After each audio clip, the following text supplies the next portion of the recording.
जी बिस्मिल्लाहिर्रहमानिर्रहीम, अस्सलाम वालेकुम, welcome back to Al Farooq Academy. I am doctor Ubaidur Rahman और चैप्टर नंबर 22 हमने सेकेंड ईयर की बुक में स्टार्ट किया हुआ है, वेरिएशन जेनेटिक्स। और लास्ट टाइम हमने छोटी छोटी डेफिनेशंस देखी थी कि एपिस्टेसिस क्या है, प्लियोट्रॉपी क्या है, बॉम्बे फिनोटाइप क्या है। जो नेक्स्ट हमारा टॉपिक है ना वो है कॉन्टिन्यूसली वेरिंग ट्रेट्स। अब कॉन्टिन्यूसली वेरिंग ट्रेट्स को पढ़ने से पहले आपने ये समझना है कि जो वेरिएशंस हैं यानी जो फिनोटाइप्स हैं किसी भी ट्रेट की, वो दो तरह की हैं। एक है कॉन्टिन्यूस वेरिएशंस और एक है डिसकॉन्टिन्यूस वेरिएशंस। ये टॉपिक हमने 10th क्लास में भी पढ़ा था इनहेरिटेंस वाले चैप्टर में कि कॉन्टिन्यूस और डिसकॉन्टिन्यूस वेरिएशंस कैसी हैं। ठीक है, अब इसमें समझो कि जब हमने पी प्लांट का डिस्कस किया तो पी प्लांट में हमने देखा कि two clear cut two contrasting pair of traits थे, 7 कंट्रास्टिंग पेयर ऑफ ट्रेट्स थे। हर फिनोटाइप की दो, हर ट्रेट की दो फिनोटाइप्स थी। सीड शेप में या तो राउंड होगा या रिंकल्ड, प्लांट हाइट में या टॉल होगा या शॉर्ट, सीड कलर में या येलो होगा या ग्रीन। दो ही फिनोटाइप्स हैं, इससे ज्यादा कोई फिनोटाइप्स नहीं है। दो क्लियर कट फिनोटाइप्स हैं, या ये होगा या ये होगा। ऐसी वेरिएशंस जिसमें दो क्लियर कट, दो या तीन या चार क्लियर कट फिनोटाइप्स हो, ऐसी वेरिएशंस को बोलते हैं डिसकॉन्टिन्यूस वेरिएशंस। और अगर ऐसी वेरिएशंस हैं कि भाई उनमें कोई क्लियर कट फिनोटाइप में नहीं है, बल्कि एक रेंज ऑफ फिनोटाइप्स है कि ये भी हो सकता है, ये भी हो सकता है, ये भी हो सकता है, इस एंड से लेके इस एंड तक बीच में कुछ भी हो सकता है। ये जो रेंज ऑफ फिनोटाइप्स आ जाती हैं, डिफरेंट मल्टीपल फिनोटाइप्स आ जाती हैं, ये वाली जो ट्रेट्स हैं इनको बोलते हैं कॉन्टिन्यूअस वेरिएशंस या फिर कॉन्टिन्यूअसली वेरिंग ट्रेट्स। क्या बोलेंगे? कॉन्टिन्यूअस वेरिएशंस या फिर कॉन्टिन्यूअसली वेरिंग ट्रेट्स। ठीक है, जिस तरह से इंसान की हाइट है, ह्यूमन हाइट, आप क्लास में जितने भी बच्चे हैं सारे अपनी हाइट मेजर कर लें, किसी की भी हाइट आपस में मैच नहीं करेगी। किसी की हाइट 5 फुट 3 इंच है तो किसी की हाइट 5 फुट 2 इंच है, किसी की 5 फुट 1 इंच है। अगर इंचेस भी मैच कर जाते हैं तो सेंटीमीटर्स नहीं मैच करेंगे। तो इसका मतलब ये है कि हाइट जो है ना, वो हम ये नहीं कह सकते कि इंसान की हाइट या तो 6 फुट होगी या 4 फुट होगी। ऐसा तो नहीं है। आपको 6 फुट के भी बंदे मिलेंगे, 7 फुट के भी बंदे मिलेंगे, 4 फुट के भी मिलेंगे, इससे छोटे भी मिलेंगे, बोने भी मिलेंगे, ड्वार्फ भी मिलेंगे। तो इसका मतलब ये है कि हम कहेंगे इस रेंज से लेके 8 फुट 10 फुट से लेके 3 फुट तक इंसान की हाइट हो सकती है। ठीक है, जिसमें से बीच वाले जो इंडिविजुअल्स हैं 5 से लेके 6 फुट वाले इंडिविजुअल्स, ये सबसे ज्यादा मैक्सिमम होंगे। तो ये जो पूरी रेंज ऑफ फिनोटाइप्स है, ये जो वेरिएशंस हैं, this are called continuously varying traits. ठीक है, तो इन दोनों ट्रेट्स में क्या डिफरेंस है, पहले तो ये देखना है कॉन्टिन्यूअस और डिसकॉन्टिन्यूअस वेरिएशंस की डेफिनेशन क्या है, इसको देखना है। और फिर ये देखना है कि जो ये कॉन्टिन्यूअसली वेरिंग ट्रेट्स हैं, इनको जो जीन्स कंट्रोल करती हैं उन जीन्स को क्या कहते हैं। और फिर हमने एक कॉन्टिन्यूअसली वेरिंग ट्रेट में व्हीट कलर, जो गंदम का दाना है जिसको हम पीसते हैं और आटा निकालते हैं, उसके कलर के बारे में वेरिएशन पढ़नी है कि उसका कलर कितनी तरह का हो सकता है। उसको एज एन एग्जांपल लेना है कॉन्टिन्यूअसली वेरिंग ट्रेट। ठीक हो गया। तो यहाँ पे देखो मैंने क्या लिखा है कि दो तरह की ट्रेट्स हैं, एक डिसकॉन्टिन्यूअस वेरिएशंस है और एक कॉन्टिन्यूअस वेरिएशंस है। जो डिसकॉन्टिन्यूअस वेरिएशन उनका दूसरा नाम है क्वालिटेटिव वेरिएशंस। डिसकॉन्टिन्यूअस वेरिएशन का दूसरा नाम है क्वालिटेटिव वेरिएशंस और कॉन्टिन्यूअस वेरिएशन का दूसरा नाम है क्वांटिटेटिव वेरिएशंस। डिसकॉन्टिन्यूअस वेरिएशंस है क्वालिटेटिव और कॉन्टिन्यूअस वेरिएशंस है क्वांटिटेटिव। ये मिक्स नहीं करना, याद रखना है कॉन्टिन्यूअस वेरिएशंस क्वांटिटेटिव है और डिसकॉन्टिन्यूअस वेरिएशंस क्वालिटेटिव है। अब जो डिसकॉन्टिन्यूअस वेरिएशन है, इनमें क्या होगा? टू शार्पली डिस्टिंक्ट फिनोटाइप्स, दो एक दूसरे से बिल्कुल मुख्तलिफ, शार्पली मुख्तलिफ, distinct, unique, separate, different phenotypes होंगे। जरूरी नहीं दो, जिस तरह सीड शेप में तो दो होगी, राउंड रिंकल्ड दो, लेकिन A B O blood groups में देखो, या ब्लड ग्रुप ए होगा या बी होगा या ए बी होगा या ओ, चार फिनोटाइप्स हो गए। ये भी क्लियर कट है, ये भी कोई रेंज नहीं है, या ब्लड ग्रुप ए है या बी है, इसके बीच में तो नहीं ना कोई है A.5 A.75, ऐसा तो नहीं ना है, या ए है या बी, क्लियर कट है। तो ऐसी वेरिएशंस जिनकी दो clear cut sharply distinct phenotypes हों, उनको बोलते हैं डिस्टिंक्ट कॉन्टिन्यूअस वेरिएशंस या क्वालिटेटिव वेरिएशंस। इनमें जो फिनोटाइप के अंदर डिफरेंसेस हैं, the differences between the two phenotypes will be large and more obvious. Clear cut differences होंगे दोनों में।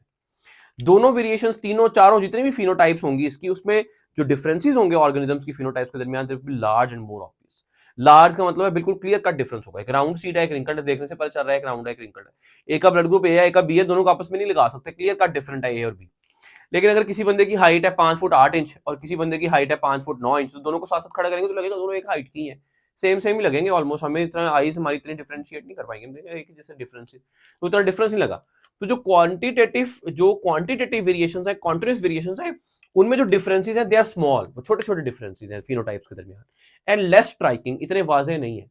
मोर स्ट्राइकिंग का मतलब, मोर ऑब्वियस का मतलब बहुत वाजे हैं, लेस स्ट्राइकिंग का मतलब है इतने वाजे नहीं, इतने प्रोमिनेंट नहीं है। ठीक है, तो क्वांटिटेटिव वेरिएशंस में the differences between the phenotypes are small and less obvious, and in qualitative variations the differences between the phenotypes are large and more obvious. फिर टू शार्पली डिस्टिंक्ट ट्रेट्स होंगी, इसमें range of phenotypes होगी, एक and से लेकर दूसरे and तक phenotypes चलती जाएंगी, बीच में से कोई भी फिनोटाइप हो सकती है। इसकी एग्जांपल्स मैंने क्या दी, सीड शेप, सीड कलर, ये तो मेंडल ने 7 तो पढ़ी थी, वो सारी हैं। इसके अलावा एबीओ ब्लड ग्रुप सिस्टम को देख लो। एबीओ ब्लड ग्रुप सिस्टम क्या था कि यहाँ ए होगा या बी होगा या ए बी होगा या ओ होगा। अब ये जो क्वांटिटेटिव वेरिएशन, क्वालिटेटिव वेरिएशन है और डिसकॉन्टिन्यूस वेरिएशन है ना, ये चूंकि इनके अंदर इतने ज्यादा फिनोटाइप्स है नहीं, तो इनको अकेली जीन ही कंट्रोल कर सकती है। इनको एक ही जीन है जो कि कंट्रोल कर रही होगी कॉन्टिन्यूस डिसकॉन्टिन्यूस वेरिएशंस को। डिसकॉन्टिन्यूस वेरिएशंस को एक ही जीन कंट्रोल कर रही होगी। उस एक जीन की मल्टीपल एलील्स हो सकती हैं, उस एक जीन की ज्यादा एलील्स हो सकती हैं, लेकिन जीन एक ही होगी, ठीक है। तो there will be a single gene with two alternative alleles, two alternate alleles जो कि एक बंदे में होंगी। एक जितनी भी एलील्स हो एक बंदे में, तो एक वक्त में दो ही होती है ना। तो इस तरह एबीओ ब्लड का सिस्टम, उसकी भी एक ही जीन है, जीन आई, जो कि क्रोमोसोम नंबर 9 के ऊपर पड़ी हुई है। और उस आई जीन के 3 एलील्स है, आई ए, आई बी और स्मॉल आई। तो इसका मतलब ये है कि जीन जो, क्योंकि इतने ज्यादा फिनोटाइप्स नहीं है ना, देखो अगर ज्यादा फिनोटाइप्स बनानी है और कंप्लीट रेंज बनानी है, तो जितनी ज्यादा फिनोटाइप्स हैं उसका मतलब उतनी ज्यादा जीनोटाइप्स भी होंगी। अगर इतनी ज्यादा फिनोटाइप्स हैं उसका मतलब उतनी ज्यादा डिफरेंट जीनोटाइप्स भी हैं, उसका मतलब उतनी ज्यादा जीन्स भी होंगी ना जो कि उसको कंट्रोल कर रही होंगी। तो जो कॉन्टिन्यूसली वेरिंग ट्रेट्स हैं और जो कॉन्टिन्यूस वेरिएशंस हैं, उनको कंट्रोल करने के लिए बहुत सारी जीन्स होंगी, और उन बहुत सारी जीन्स की बहुत सारी एलील्स होंगी, जो कि उन सारे के सारी एलील्स और जीन्स वो उस एक सिंगल ट्रेट को कंट्रोल कर रही होंगी। लेकिन जो डिसकॉन्टिन्यूस वेरिएशन है उसमें तो कोई इतने खास फिनोटाइप्स है नहीं डिफरेंट, तो वो एक ही जीन भी काफी है उनको कंट्रोल करने के लिए। तो सिंगल जीन काफी है जिसकी 2 एलील्स एक बंदे के अंदर होंगी, वो उसको कंट्रोल कर लेगी। लेकिन इसमें जो डिसकॉन्टिन्यूस, जो कॉन्टिन्यूस वेरिएशंस है, इसमें क्या होगा, इसमें एक जीन के बस की बात नहीं है। इसमें अब एक जीन की बहुत सारी एलील्स होंगी और एक बहुत सारी जीन्स होंगी जो कि उस ट्रेट को कंट्रोल कर रही होंगी। इनकी एग्जांपल्स क्या है कॉन्टिन्यूस वेरिएशंस की? हमारा हाइट, ह्यूमन हाइट मैंने अभी एग्जांपल दी, मैच नहीं करती, सारे कंप्लीट रेंज है।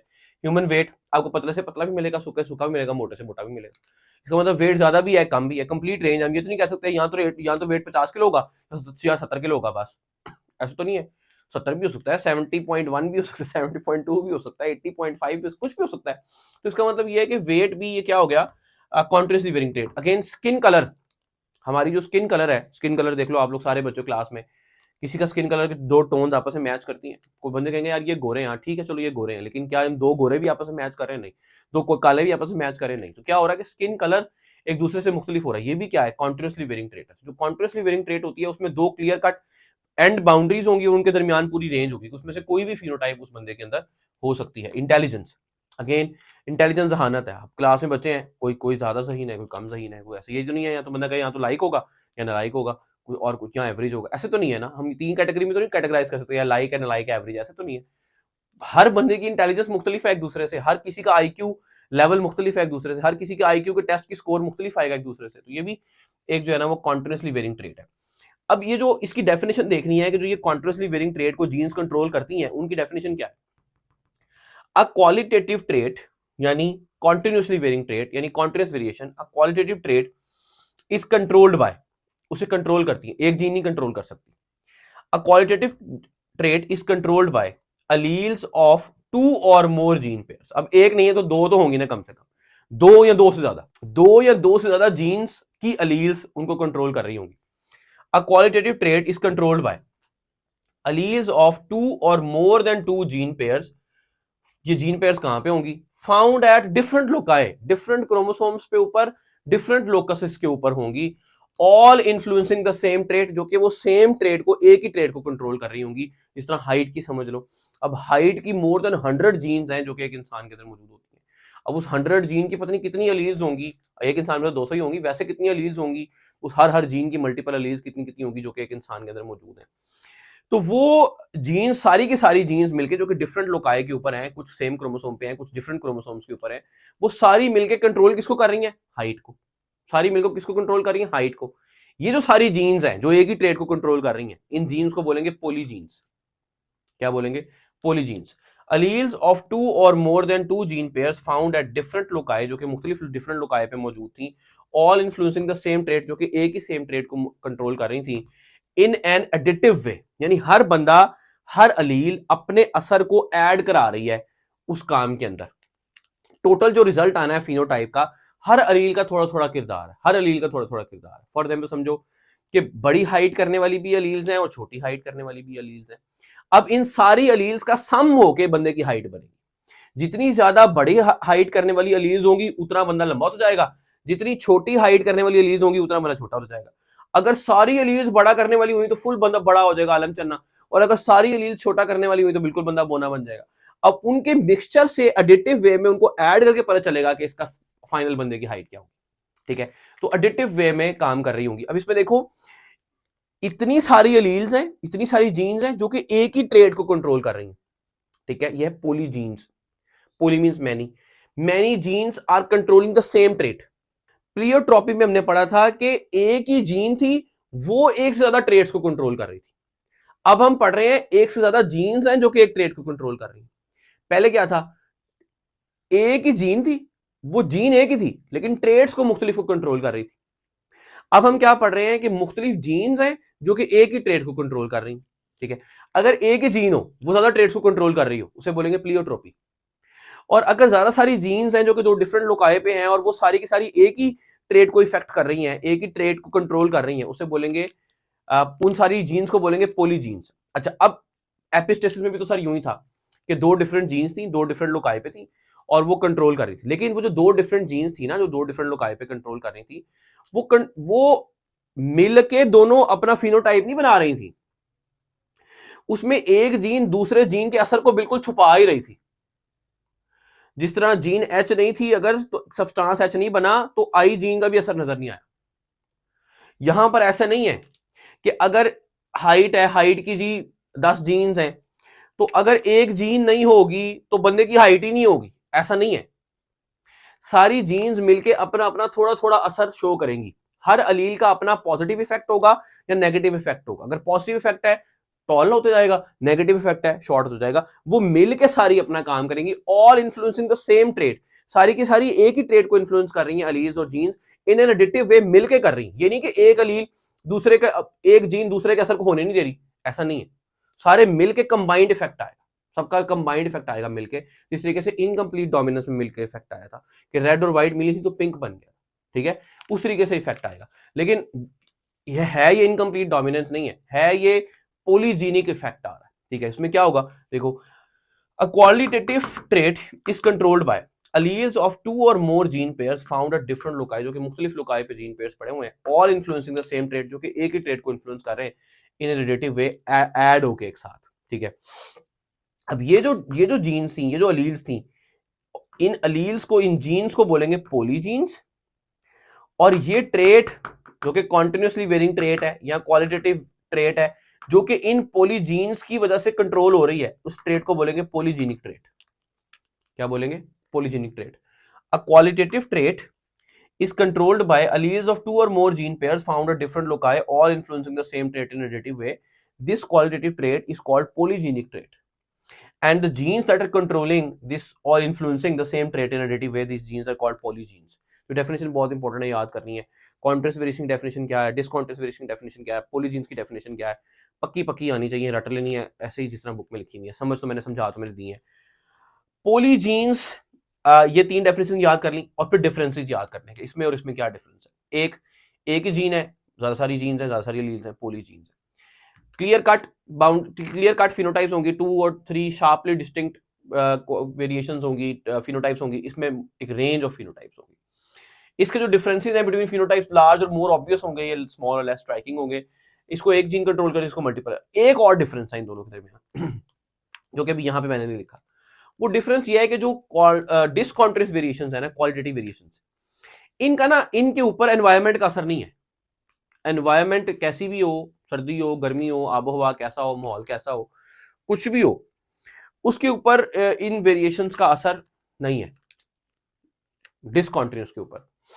यानी अगर एक सीड शेप है या राउंड होनी है या रिंकल्ड होनी, तो पाकिस्तान में भी अगर राउंड वाला सीड आपने बोया है तो राउंड ही प्लांट निकलेगा, ऑस्ट्रेलिया में भी राउंड ही निकलेगा। यानी ये नहीं कि आप आबो हवा चेंज कर दोगे, एनवायरनमेंट चेंज कर दोगे तो उसकी फिनोटाइप चेंज हो जाएगी, नहीं, फिनोटाइप वही रहेगी, एनवायरनमेंट का कोई असर नहीं है। लेकिन जो कॉन्टिन्यूस वेरिएशंस है ना, इनके ऊपर एनवायरनमेंट का बड़ा असर है। देखो वो कैसे, स्किन कलर है, स्किन कलर, दो स्किन कलर एक जैसा सेम टोन मैच कर रहे थे, एक को आपने पाकिस्तान में रखा, एक को आप जाके ऑस्ट्रेलिया छोड़ा। 10 साल बाद जब आप मिलेंगे उसको तो ऑस्ट्रेलिया वाली जरा गोरी होगी और पाकिस्तान वाली, चलो आप अफ्रीका छोड़ा, एक को आप अफ्रीका छोड़ा है, एक को आप ऑस्ट्रेलिया छोड़ा है, तो जब आप मिलोगे 15-20 साल के बाद तो क्या होगा कि जो अफ्रीका वाला होगा बच्चा वो काला हो गया होगा और जो ऑस्ट्रेलिया वाला होगा वो गोरा होगा। क्यों? स्किन कलर की जीन्स तो दोनों की सेम थी, लेकिन हुआ क्या कि सूरज का इफेक्ट पड़ा, यूवी रेडिएशन का इफेक्ट पड़ा, मेलानोसाइट ज्यादा पिगमेंट बनाया, मेलानिन बन गया, स्किन कलर डार्क हो गया। तो इसका मतलब ये है कि जो कॉन्टिन्यूस वेरिएशंस है इनके ऊपर एनवायरनमेंट का असर है। इसी तरीके से वेट का देख लो, एक बंदा है वो वेट उसमें सही, फैमिली पूरी स्लिम स्मार्ट है, वो भी स्लिम स्मार्ट है, उसमें जीन सही वाली आई, वो बंदा खा ही बहुत ज्यादा रहा है, सारा फास्ट फूड जंक फूड खाई जा रहा है और हिल रहा नहीं अपनी जगह से, सेडेंटरी लाइफस्टाइल, इनएक्टिव लाइफस्टाइल गुजार रहा है, तो मोटा ही होगा फिर। सही है ना? अब हाइट की भी जीन्स लंबी आ गई है, लंबी हाइट वाली जीन्स आ गई, लेकिन वो इनएक्टिव लाइफस्टाइल गुजार रहा है, खा ही नहीं रहा, न्यूट्रिशन ही नहीं मिल रही उसको, तो बॉडी ग्रो कैसे करेगी? नहीं ग्रो कर पाएगी। इसका मतलब एनवायरनमेंट का असर है इन ट्रेड्स के ऊपर। इंटेलिजेंस भी देख लो, इंटेलिजेंस का कैसे है कि एक बच्चा है, दो बच्चे थे, वो दोनों लायक थे, एक को आपने अच्छे प्राइवेट मीडियम स्कूल में डाल दिया और एक को आपने पढ़ाया ही नहीं, स्कूल भेजा ही नहीं, तो दोनों की जहानत में कैसे जमीन आसमान का डिफरेंस आ जाएगा। सही है ना? तो उसका मतलब ये है कि ये चीजें एनवायरनमेंट से भी, जो कॉन्टिन्यूस वेरिएशंस हैं एनवायरनमेंट से भी। तो आपने चौथा डिफरेंस क्या लिखना है इसमें कि qualitative quantitative of the variations are influenced by the environmental factors such as light, temperature, ये वो ईटीसी, और जो डिसकॉन्टिन्यूस वेरिएशंस हैं they have no effect, the environment has no effect on that. ठीक है? और अब क्या है कि हर पोलीजीन का कुछ छोटा थोड़ा सा या तो पॉजिटिव इफेक्ट होगा या नेगेटिव इफेक्ट होगा। ये जितनी भी जीन्स हैं जो कि एक ट्रेट को इन्फ्लुएंस कर रही हैं, कंट्रोल कर रही हैं, हर अलील का, हर जीन का पॉजिटिव इफेक्ट होगा या नेगेटिव इफेक्ट होगा। मतलब अगर टॉल करने वाली एलील ज्यादा है तो बंदा टॉल हो जाएगा, अगर स्मॉल करने वाली एलील ज्यादा है तो बंदा शॉर्ट हो जाएगा। तो पॉजिटिव और नेगेटिव इफेक्ट होगा। कैसे पॉजिटिव नेगेटिव? आगे एग्जांपल समझाता हूं। एग्जांपल व्हीट कलर से। पोलीजीन सप्लीमेंट ईच अदर, एक दूसरे का साथ देंगी और एक दूसरे की हेल्प करेंगी, and the sum of the positive and negative effects of all the individual polygenes produce the quantitative phenotype of a continuously varying trait। कैसे आएगी ये continuously varying trait की phenotype? सारी जीन्स की सारी एलील्स जो उस ट्रेट को इफेक्ट को कंट्रोल कर रही थी, उन सब का पॉजिटिव और नेगेटिव इफेक्ट आपने मेजर कर लिया, ऐड कर लिया, और उसके बाद जो टोटल सम आया ना वो फिनोटाइप आएगी। कैसे? पोलीजीन सप्लीमेंट ईच अदर, एक दूसरे की हेल्प करेंगी और एक दूसरे को ऐड करेंगी, and the sum of positive and negative effects of all the individual, सारी इंडिविजुअल पोलीजीन्स के इफेक्ट को जब ऐड कर लेंगे कि यार फॉर एग्जांपल 3 पॉजिटिव थी, 1 नेगेटिव थी, फॉर एग्जांपल 4 एलील्स थी, तो इसका मतलब ये कि पॉजिटिव की तरफ पलड़ा ज्यादा जा रहे। 2 पॉजिटिव थी, 2 नेगेटिव थी, इसका मतलब ये कि इक्वल इक्वल हो गया, बराबर। सारी पॉजिटिव थी, इसका मतलब फुल एक एक्सट्रीम पे आ गई बात। सारी नेगेटिव थी, इसका मतलब ये भी एक एक्सट्रीम पे आ गई ये बात। सही है ना? फॉर एग्जाम्पल 4 पॉजिटिव कह रही थी टॉल करो और ये कह रही थी शॉर्ट करो। सही है ना? तो इसमें क्या होगा? इसमें आधा शॉर्ट, इसमें बंदा मीडियम साइज का होगा, इसमें क्या होगा? इसमें थोड़ा जरा मीडियम होगा लेकिन टॉलनेस की तरफ थोड़ा ज्यादा होगा। इस तरीके से सारी एलील्स का इफेक्ट मिलके, पॉजिटिव और नेगेटिव इफेक्ट इनका मिलके फिनोटाइप आएगी कॉन्टिन्यूअसली वेरिंग ट्रेट की। The polygene supplement each other and the sum of the positive and negative effects of all the individual polygenes produce the quantitative phenotype of a continuously varying trait. ठीक हो गया? इसकी एक example दी हुई है wheat grain की, जो wheat गंदम का दाना है जिसको हम आटे में चक्की में पीसते हैं और फिर निकालते हैं आटा, that is wheat grain. Wheat grain के जो है ना, व्हीट ग्रेन के 2 कलर्स जो है ना वो एक्सट्रीम पे है। एक है एक्सट्रीम डार्क रेड, या तो व्हीट ग्रेन होता है डार्क रेड कलर का, और एक होता है व्हाइट कलर का। ठीक है? तो इन 2 बंदे थे, एक बंदा था निल्सन और एक था एले। तो 2 साइंटिस्ट थे, निल्सन एंड एले। इन्होंने एक्सपेरिमेंट किया। क्या किया? इन्होंने dark red, full dark red wheat green colour वाले प्लांट का क्रॉस कराया व्हाइट ग्रेन कलर वाले प्लांट के साथ। तो जो नेक्स्ट प्लांट आया F1 में, ये होगी P1, तो जो F1 में जो ऑफस्प्रिंग्स आए, उन्होंने जब सीड प्रोड्यूस किए तो उनके सारे के सारे जो सीड्स आए, वो ग्रेन्स आए व्हीट के, वो लाइट रेड थे। तो उन्होंने कहा रेड और व्हाइट मिला है, लाइट रेड आ गया, इसका मतलब ये है कि ना ये ना इनकम्प्लीट डोमिनेंस हुई है।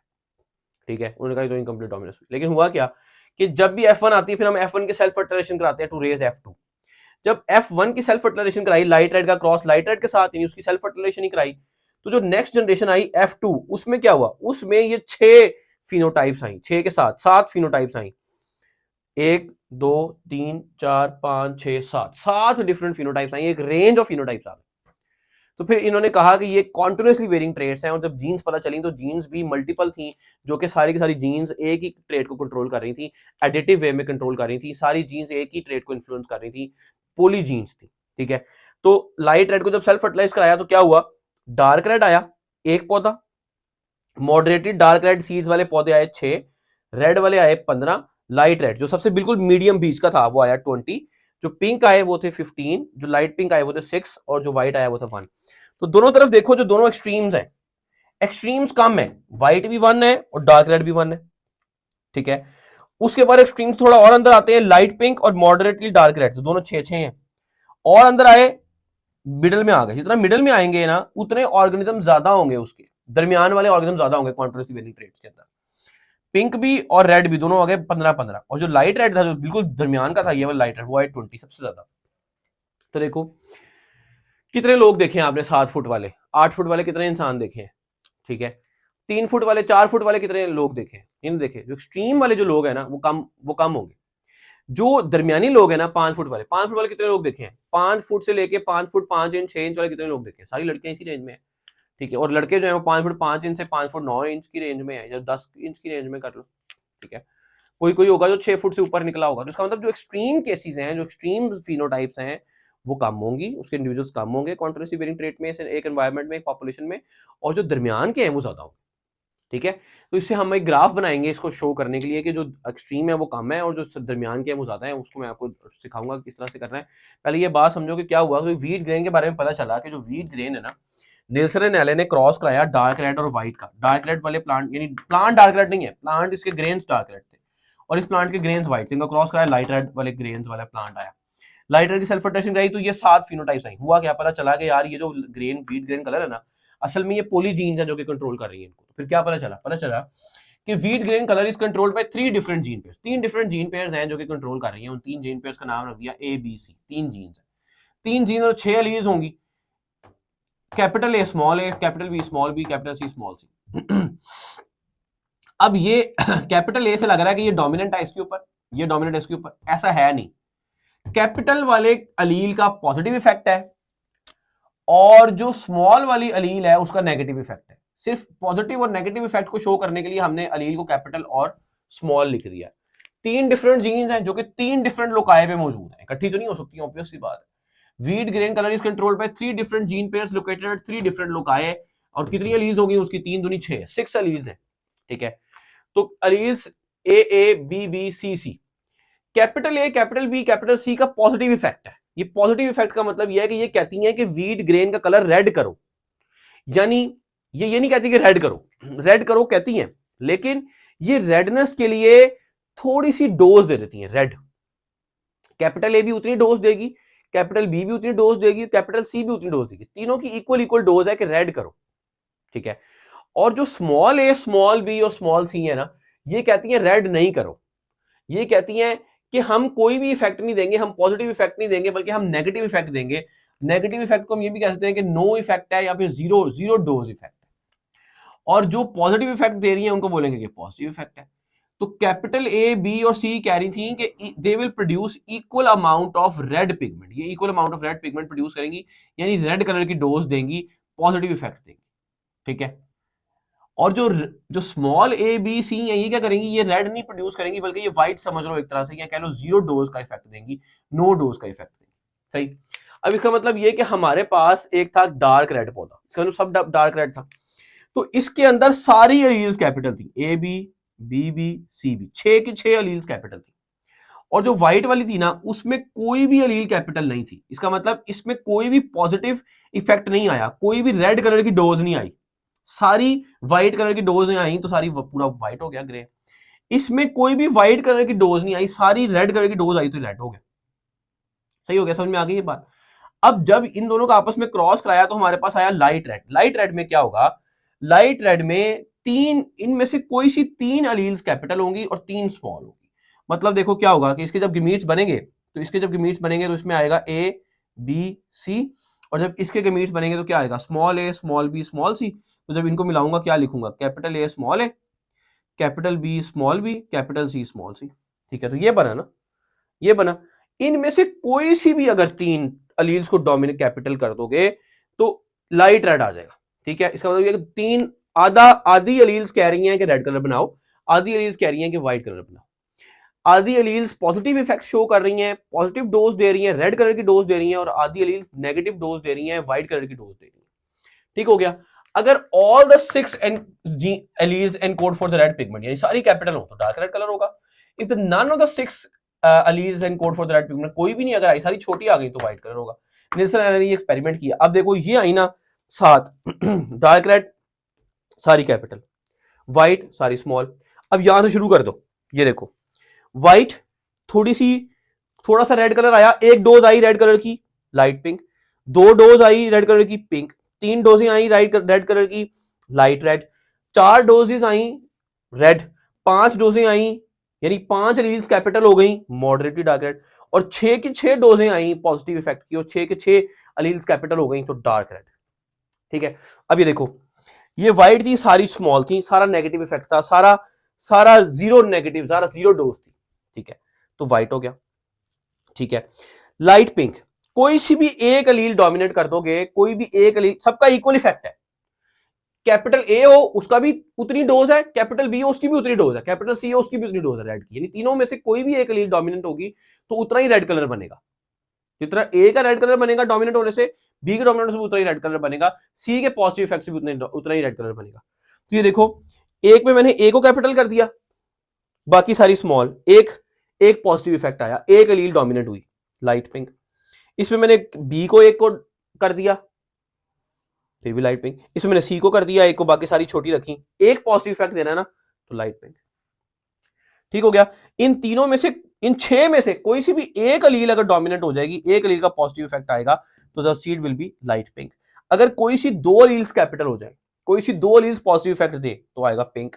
इसमें देखो मैंने ये कैपिटल ए कर दिया और कैपिटल बी, बाकी सारी स्मॉल रखी। इसमें एक कैपिटल बी कर दिया, कैपिटल सी कर दिया, कैपिटल ए कर दिया, कैपिटल सी कर दिया। कोई सा भी कर सकते हैं आप कैपिटल, तीनों में से कोई सा भी एक अलील आप कैपिटल कर, 2 अलील कैपिटल कर दे तो पिंक बन जाएगा। ठीक है, अब कोई सी अगर 3 अलील्स कैपिटल कर दें, इसमें मैंने देखो ए कर दिया, बी कर दिया, सी कर दिया, साथ साथ इसमें 2 ए कर दिए, एक बी कर दिया, बस ये डबल ए बी कर दिया।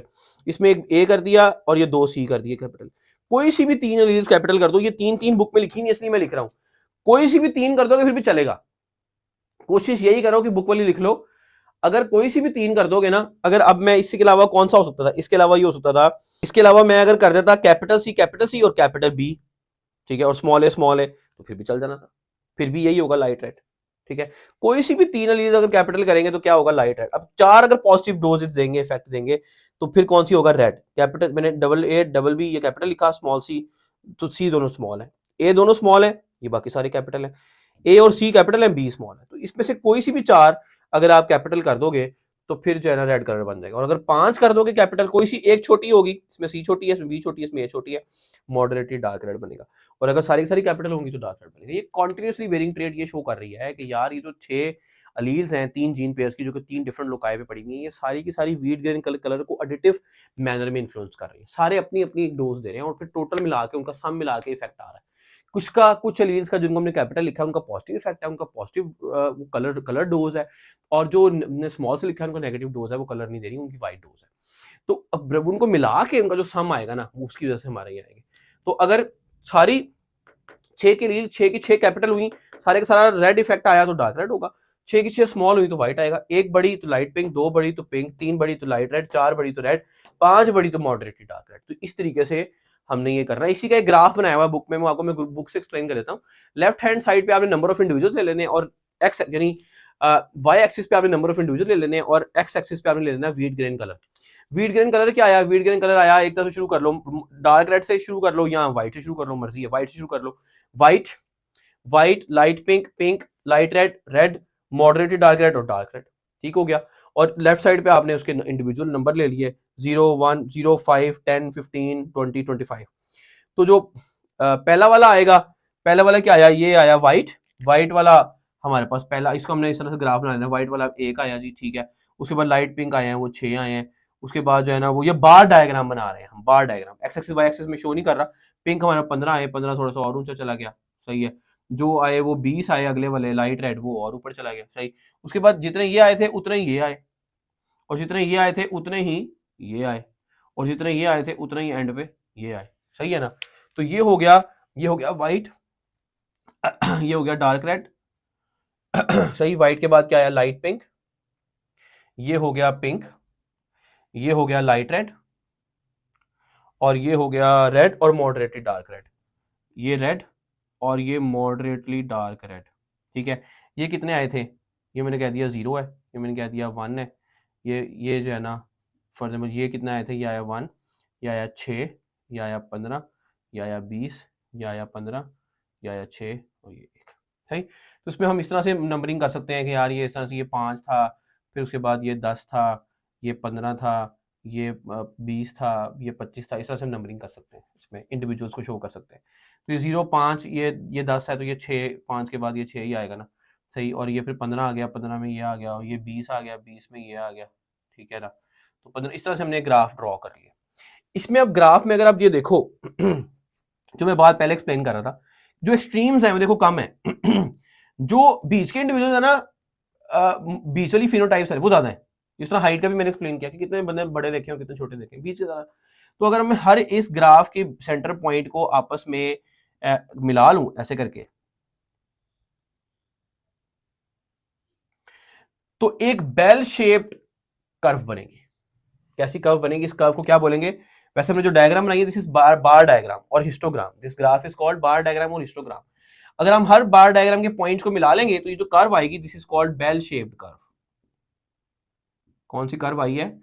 Bell shaped curve. सारी कॉन्टिन्यूसली वेरिएशन ट्रेड्स की बेल शेप्ड कर्व आती है। इसका मतलब यह है कि जो एक्सट्रीम्स है ना वो कम होंगी और जो बीच के इंडिविजुअल्स होंगे ना फिनोटाइप वाले ज्यादा होंगे। ये मतलब है कॉन्टिन्यूस वेरिएटिंग के इस ग्राफ का, जो कि बुक में बना हुआ है, बुक से आपने देख लेना है, उसको समझ लेना है, सही है। अच्छा, इंसान की जो हाइट है वो भी मैंने बताया आपको कि वो भी कॉन्टिन्यूसली वेरिंग ट्रेट है। जितनी अलीज ज्यादा कैपिटल वाली होंगी उतनी बड़ा होता जाएगा, उतनी टॉल होता जाएगा। जितनी अलीज स्मॉल वाली होंगी उतना छोटा हो जाएगा। इस तरह इंसान की स्किन कलर जो है ना वो भी कॉन्टिन्यूसली वेरिंग ट्रेट है। इस कंट्रोल पे 3 to 6 जीन पेयर, ये भी एमसीक्यू के लिए याद रख लेना, बुक में लिखा हुआ है कि 3 to 6 जीन पेयर जो है ना वो स्किन कलर को कंट्रोल करती हैं।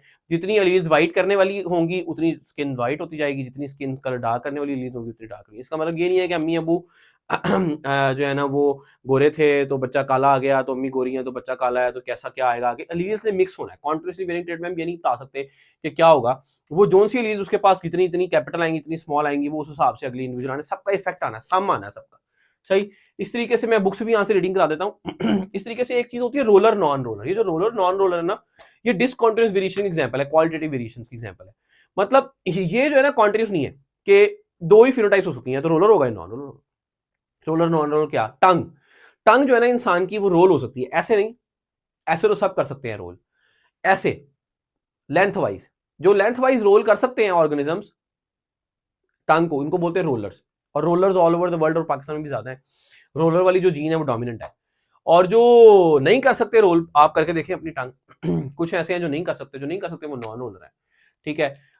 लेकिन रोलर भी और नॉन रोलर भी दोनों होती है। डिसकॉन्टिन्यूस वेरिएशन है, और ये डिसकॉन्टिन्यूस वेरिएशन की जो है ना वो बेल शेप्ड ग्राफ नहीं बनेगा। उसमें हम ग्राफ जब बनाएंगे तो हम क्या करेंगे, हम एक तरफ नंबर ऑफ इंडिविजुअल ले लेंगे और एक तरफ लिख लेंगे रोलर, एक तरफ नॉन रोलर। फॉर ये रोलर थे, ये नॉन रोलर थे, तो रोलर को मैंने कह दिया यार ये इतने आए थे, नॉन रोलर इतने आए थे। बुक में नॉन रोलर का ग्राफ ऊपर लिखा हुआ, उसने उसकी मर्जी है जो भी करे।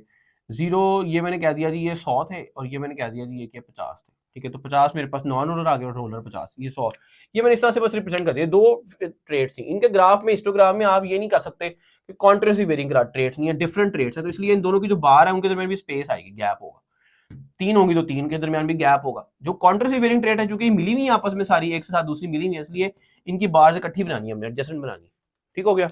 यहाँ से इसको देख लें, एक दफा रीडिंग कर लें, एक्सप्लेन कर देता हूँ बात को अगर नहीं समझ में आई तो। पेज नंबर है 177। Genotype interacts with environment to produce phenotype. ये याद रखना है, कॉन्टिन्यूसली वेरिंग ट्रेट में जीनोटाइप के साथ साथ फिनोटाइप को बनाने के लिए जीनोटाइप के साथ साथ एनवायरनमेंट का भी असर होगा। लेकिन जो डिसकॉन्टिन्यूसली वेरिंग ट्रेट्स है ना, जिस तरह seed colour, shape, AB blood group, इसमें एनवायरनमेंट का कोई चक्कर नहीं है। अगर एलील्स आई ए आई बी आ गई तो ब्लड ग्रुप ए बी होना है, चाहे पाकिस्तान में हो, चाहे ऑस्ट्रेलिया में हो, चाहे इंडिया में हो, एनवायरनमेंट का कोई असर नहीं है। लेकिन जो कॉन्टिन्यूसली वेरिंग ट्रेट है उनके ऊपर एनवायरनमेंट का असर है। तो जो फिनोटाइप होगी that is equal to genotype plus environment continuously varying trait में। लेकिन डिसकॉन्टिन्यूस में phenotype is equal to genotype. Phenotypic expression of the traits are two aspects, qualitative and quantitative. Qualitative यानी ये है ये वाले डिसकॉन्टिन्यूस differences are large, बड़े बड़े हैं, and are more obvious, बड़े वाजे हैं। But quantitative variations are small and less striking, वो थोड़ी सी हैं और इतनी ज़्यादा differences नहीं है उनके दरमियान। Some traits like pea seed shape show discontinuous qualitative variations with two sharply distinct phenotypes, round और wrinkled। Seed shape में आपने पढ़ा था round या wrinkled होगा। Others like 4 o'clock plant can have 3 phenotypes, उनमें 3 थी, red थे, white और pink थे।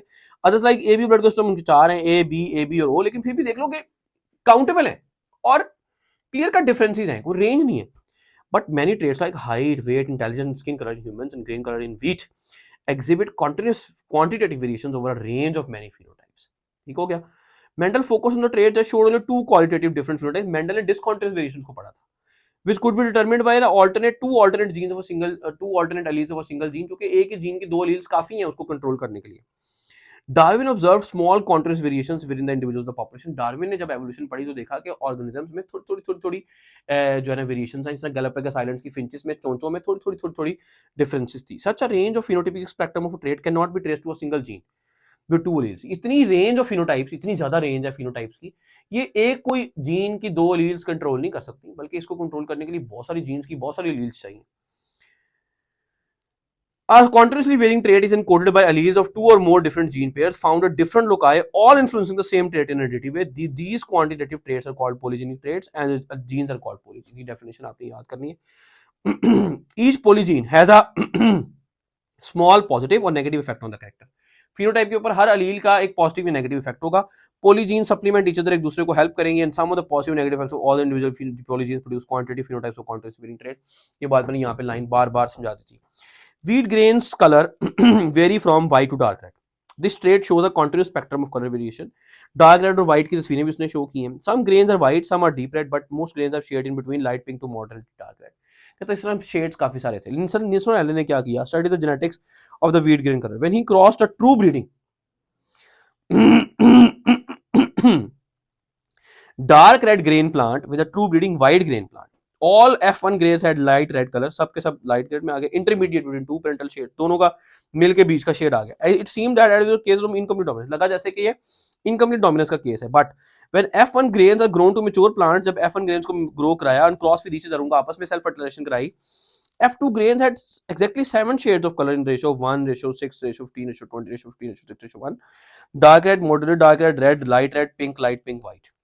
हुआ क्या? तीन जीन्स थी, 3 different genes, I that is A small a, capital B small b, capital C small c, at 3 different loci contribute to the wheat grain color. Each individual contains 6 alleles for a trait. Her wheat के पौधे में 6 alleles होंगी इनकी। Alleles capital A, B, C code for an equal amount dose of red pigment, this is a positive effect, but none of the small a, B, C encode the red pigment, which is a zero negative dose effect. Capital A B C का positive effect था, positive dose थी, red dose थी, और small की negative dose थी नहीं थी। उन्होंने कहा कलर ना बनाओ। If all the 6 code red pigment सारी बड़ी होंगी, grain is dark red. When none सारी छोटी होंगी, the grain is white. When grain has one allele for the red, कोई सी एक बड़ी कर दो, the colour is light pink. If it has 2 alleles for the, कोई सी 2 बड़ी कर दो, it is pink. It has 3 pigment alleles, कोई सी भी 3 बड़ी कर दो, it will be light red. Similarly 4 alleles colour dose अगर मिल गई तो it will be red, and 5 colour dose अगर मिल गई तो it will be moderately dark red green colour. Thus the color phenotype of the grain is the sum of the individual effects of all the 6 alleles. सारी की सारी 6 alleles मिलके effect produce करेंगे। Environmental variations का भी असर होगा इसके ऊपर। Make the distribution of phenotype more smooth and continuous. Environment का भी फैक्टर होगा। एनवायरमेंटल फैक्टर्स लाइक लाइट कितनी मिली है, उसको पानी कितना मिला है, न्यूट्रिएंट्स कितने मिले हैं, वो भी ग्रेन कलर के ऊपर असरअंदाज हो सकते हैं। Human skin colour is also, ये ग्राफ देख लो, ठीक है, 5, 10, 15, 20, उसने आपने लेफ्ट साइड पे नंबर ऑफ इंडिविजुअल ले लिए, नीचे एक्स एक्सिस पे आपने जो है ना वो फिनोटाइप्स ले ली, उनका बार डायग्राम बना ली, बार डायग्राम की पीक को जोड़ दिया आपस में, बेल शेप्ड कर्व आ गई। Skin colour is also quantitative trait which controlled by 3 to 6 gene pairs. MCQ underline कर लें। The greater number of pigment specify in the gene the greater the skin. जितनी ज्यादा कलर प्रोड्यूसिंग एलील्स होंगी, जितनी ज्यादा capital वाली होंगी, उतनी ज्यादा डार्कर स्किन होगी। The child can have a darker or lighter skin than the parents. बच्चों की स्किन ज्यादा काली भी हो सकती है, पेरेंट्स से गोरी भी हो सकती है। Human height is a more complex polygenic trait. Height और ज्यादा complex है। The perfectly continuous variation range will produce a smooth bell-shaped curve बनेगा। Few people are very tall or very short, but most individuals fall in the average or mean value. याद रखना है, हर continuously varying trait में दोनों extremes जो होंगी ना, वो बड़े कम लोग होंगे। जो ज्यादा लोग होंगे ना, वो बीच के mean value के average वाले लोग होंगे। This trait is controlled by many pairs of genes at different loci. Even multiple alleles may be possible at each locus. More the number of alleles, the shorter the height will be. अगर alleles shorter the height की alleles ज्यादा है तो छोटी height होगी। Similarly, the greater the number of alleles for tallness, the taller the height will be. ज्यादा alleles capital करने वाली होंगी, बड़ा करने वाली होंगी, तो बड़ी हो जाएगी height. Environment has also strong influence on height, intelligence and skin color in humans. Environment का असर है, मैंने सबको समझाया। Constant exposure to sun darkens the skin. अगर बंदा हर वक्त धूप में फिर चलेगा, काला हो जाएगा, बेशक गोरे की alleles हो। Poor nutrition prevents achieving genetically determined height. अगर हाइट ज्यादा की एलील है, जीन्स हैं, लेकिन वो बंदा खा ही नहीं रहा, बच्चे को आपने न्यूट्रिशन नहीं दी, विटामिन्स नहीं दिए प्रॉपर, वो ग्रोथ कैसे करेगा? छोटा रह जाएगा, मरासमस क्वेश्चन वाला बच्चा बन जाएगा।